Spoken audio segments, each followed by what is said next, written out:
Bring into this discussion Yanar Mohammed. She is president of the Organization of Women's Freedom in Iraq, usually in Iraq. She right now is joining us from Toronto.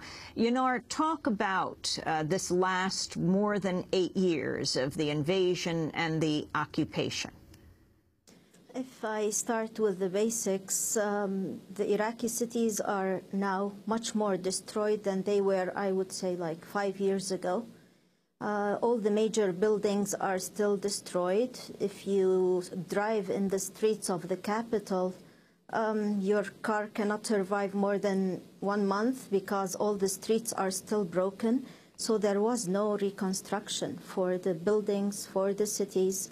And in the same time, we have turned to a society of 99% poor and 1% rich.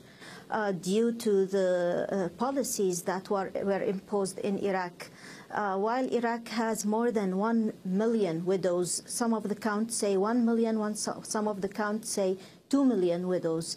These widows try to survive on a salary of $150, and most of them cannot get this salary because they don't have proper ID due to internal displacement. And in the same time, the 1% who lives, of Iraqis who lives in the green zone, they drown in a sea of money, and there was a scandal of losing $40 billion from the annual budget of the country, and nobody's accountable for it. So we have, after 9 years, we have the most corrupt government in the world. We are divided to a society of Shias who are ruling and Sunnis who want to get divided from the country of Iraq. We are now on the verge of the division of country according to religions. And to ethnicities, it has already happened. We know that the Kurdish north is now Kurdistan, the region of Kurdistan, and the constitution that we have in Iraq allows everybody to get divided or to get their autonomy. So now the Sunni parts of Iraq, they want to be their own regions. They don't want to be part of the central government anymore. And in the same time, destruction is everywhere. Poverty is for all the people but the 1% who are living inside the green zone. And I would like to add one thing. If President Obama wants to make it sound like one unified society, that's not the true story.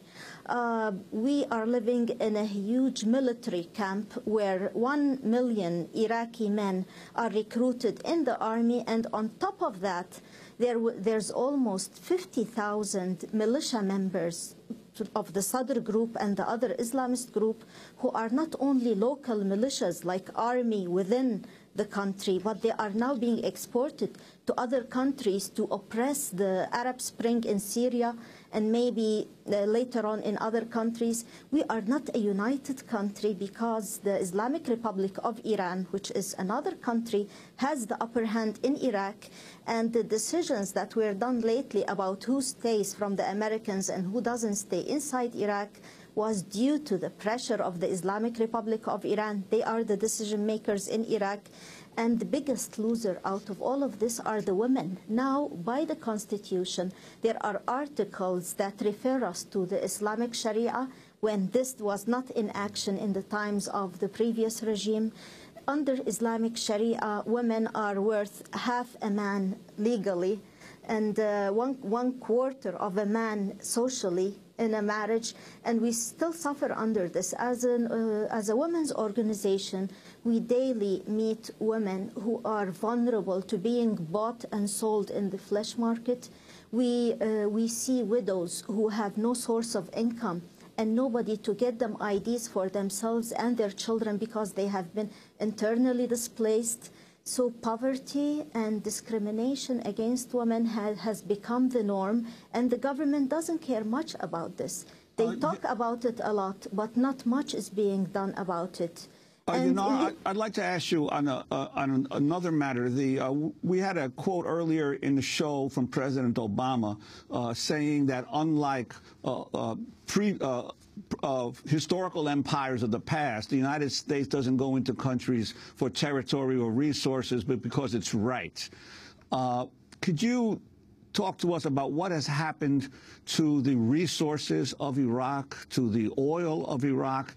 To what degree now are American companies involved that they were not before the war? In the last year, we were told that Iraq's economy is going to be changing and there's going to be a new phase of investment. But in reality, those who were invited into the green zone were surprised to see that it's all about privatization, that we have new foreign oil companies. Some of them are already functioning in the south, like British Petroleum, who have an oil field from which they are extracting oil.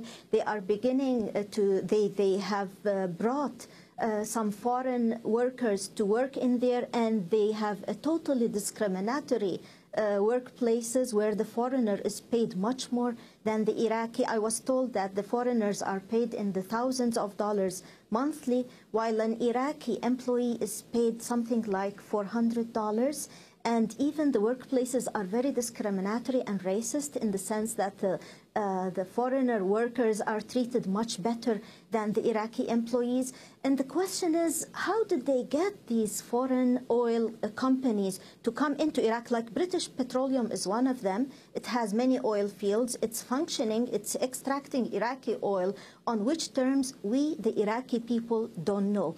On which agreement did they come, and they are functioning fully in Iraq? We, the Iraqi people, don't know. And the question is, why is all the money being shared by the 1% who are ruling Iraq and the U.S. administration and all these national companies, while the Iraqi widows cannot have even $150 as a salary? Most of the widows we've met in our organization do not have 1 penny coming into their pockets. No government finds themselves accountable for the women of Iraq who have been turned deprived because of this war. And I would like to add one thing. There's a new generation of women and men in Iraq who are totally illiterate. You see a woman in her 20s, she might have children or not, and that's another story about the widows. But she has witnessed no schooling because of the sectarian war, because of the war on Iraq. It's a generation of illiteracy in Iraq. While before this war, we know that Iraq in the 1980s and even in the following years, it had the highest literacy rate in the Arab world. And the last point I would like to add, and I would have liked you to ask me about it, is the Arab Spring, when it started in Iraq, specifically on the day of February 25, when the government held a curfew in all the Iraqi cities, especially in Baghdad. We had to walk 3 hours to reach to the Tahrir Square of Baghdad, and 25,000 people were in that square expressing their political will that this is not the political system that they want to rule them. The Islamist government of the Shia, who is oppressing all the others, the Sunni who are oppressed in the West, the ethnic divisions on the people, and mind you, the gender divisions. In the Tahrir Square of Baghdad, many of us women were there, and we were so respected. Nobody told us to put the veil on, while in these days the Prime Minister's office is spreading out policies that all the female workers in the public sector will have to wear decent dress code, decent as in respecting our culture. The Prime Minister is imposing a mentality of discriminating against women based on Islamic Sharia, while the demonstrators of the Arab Spring in Iraq want an egalitarian society. And one thing that this new democracy, so-called democracy, proved in Iraq is that they were the best in oppressing the Arab Spring in Iraq.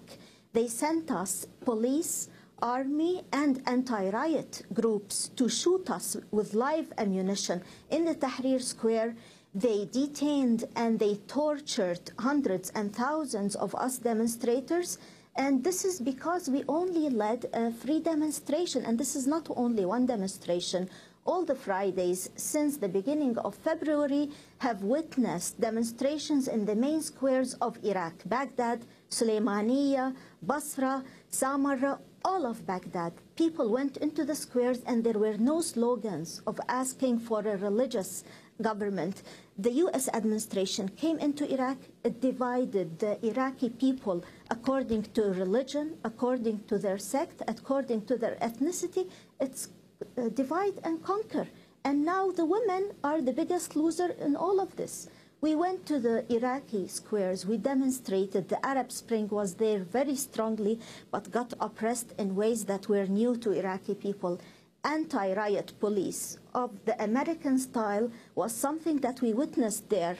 The big vehicles that sprayed us with the hot water, polluted water, pushed us out of these squares, and sound bombs were thrown at us, live ammunition, the full works. This is not a democratic country, and it is not united because it's being divided into Sunni, Shiite, and Kurdish regions. Yanar, I wanted to end by going back to the beginning, if you will, going back to 2003, to the words of then Secretary of Defense Donald Rumsfeld after the fall of Baghdad. Iraqis celebrating in the streets, riding American tanks, tearing down the statues of Saddam Hussein in the center of Baghdad are breathtaking. Watching them, one cannot help but think of the fall of the Berlin Wall and the collapse of the Iron Curtain. We're seeing history unfold, events that will shape the course of a country, the fate of a people, and potentially the future of the region. That was Donald Rumsfeld in 2003. Yanar, we have 30 seconds. Your final response.